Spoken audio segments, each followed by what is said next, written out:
Angel Garcia commented on your fight with Porter, saying that kind of like he didn't understand why you guys were fighting each other when you guys could be fighting a Salka, he said.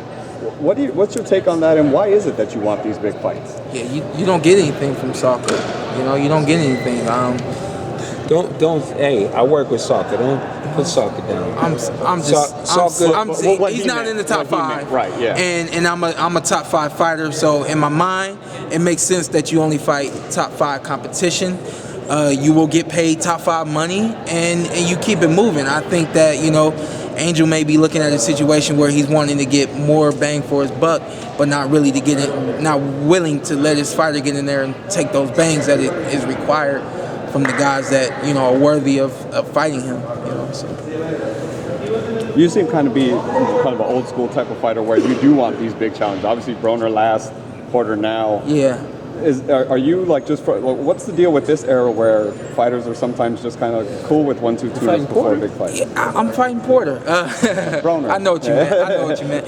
I think it's just how I was raised. I was raised to always compete, to always be number one, whether it was running up a hill or turning in my test first. You know what I mean? So I think with that mentality, when you move into the pros, I honestly thought that, man, I was just gonna fight, make money, and be a star. I didn't realize all the business that goes into boxing, and I know a lot of people on the outside don't realize the business that goes into it. So without me recognizing that business and just knowing that I have to fight, I'm gonna make money, and everything's gonna be good, that's all I know. So you talk about millions and millions and pay-per-view this and contract that.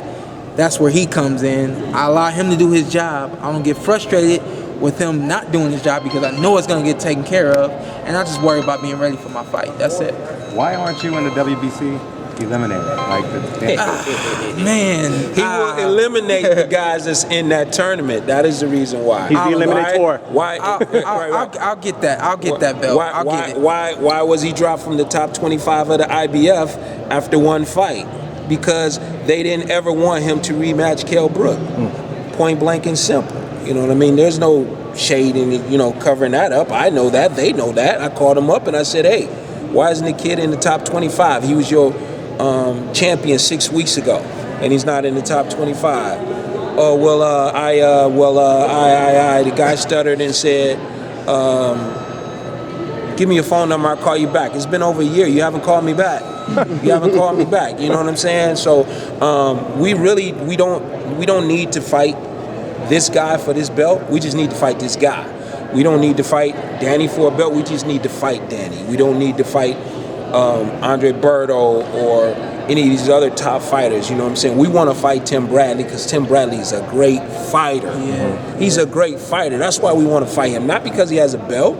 You keep the belt. We got the thing at home with, you know, with all the belts in it. I ain't got no more room, and I'm not buying another one because it's gonna make my house look bad. So, you know what I mean? I'm serious. You know, they told me today, well, we got a photo shoot for Shawn. Bring the belt. We're not bringing them belts. We're not carrying them belts around, man. That don't mean nothing to us like that. You know what I mean? What really matters is the competition, the person you're fighting, and proving that you're great.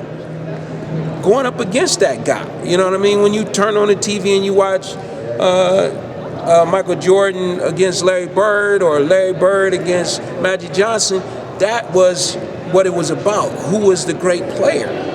You know what I mean? Yeah, it was a game, but it became more than just a who was the game. greatest? Yeah. So, you know, yeah, this is a championship belt on the line, no doubt. But it's all about who's the best and proving their best and moving on to take on the best after that. The greater fighters. And Angel, you know, that's his opinion, so I know right now he has no interest in letting his kid fight my kid. Point blank and simple. He don't have no interest in that. What would happen if that fight happened? We'll beat him. We'll beat him. He will get beat. He will get beat bad. You know what I mean? He will get beat bad. Keith Thurman's coming to do one of three things. He's coming to run, box, or hold, but he ain't coming to fight. He gonna take one of those three options. Those will be one of his three options, but he's not coming to fight. You know what I mean?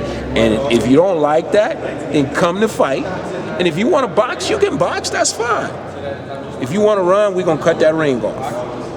A guy like Danny Garcia, who said Shawn Porter is tailor-made for him, We went to New York. As soon as he said that, we went to New York. I know. As soon as he said that, we went to New York and we came up in there to say, hey, Danny, you know what? Good guy. Let me see that. Let's make this fight. So his next fight after Paulie Malignaggi should have been against Shawn Porter for this WBC title. No knock against Roberto Guerrero, but we came to make a fight. You said we were tailor-made, so that made me feel as if the guy wanted to fight us. Having mentioned the competition factor of the sport, is it frustrating to either one of you that you have not been able to get Kell Brook back in the You're ring not for gonna you? get this, huh? No, We we didn't even let that frustrate us because, you know, the writing was on the wall, just like you read right here, Los Angeles Lakers, you know what I mean? As soon as the fight was over, the first rankings came out, and, you know, I'm like, okay, where they drop us? Number 2, you know, maybe 3. We're not even in the top 25.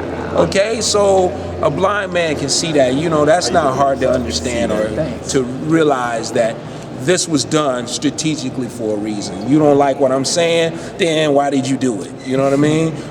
Moving forward, beyond that, you know, there was no frustration because, you know, as you can see, he's not fighting any top-rated fighters. He's not fighting anybody of record, any big name. The guy he's about to fight now is the guy that lost to the guy that he already fought.